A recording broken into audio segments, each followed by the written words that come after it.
আসসালামু আলাইকুম বন্ধুরা, কেমন আছেন সবাই? আশা করি সবাই ভালো আছেন। তো আজকে মাছ নিয়ে আসলাম, গুড়া মাছ। নতুন পানি হয়েছে আর কি, ওই নতুন বন্যা হয়েছে, সেই মাছ, নতুন মাছ মারে নিয়ে আসলাম। তো করতেছে রুজিনা, দেখতে পারতেছেন। এটা এখানে আছে চোপড়া মাছ, তারপরে টাকি মাছ দেখতে পারতেছেন, তারপরে পুঁটি মাছ, ডারকা মাছ, অনেক মাছই আছে। তো কুটতেছে ছাই দিয়ে।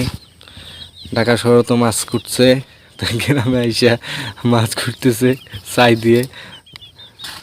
দিয়ে মূলত কুটে। তো দেখতে পারতেছেন, ছাই হয়।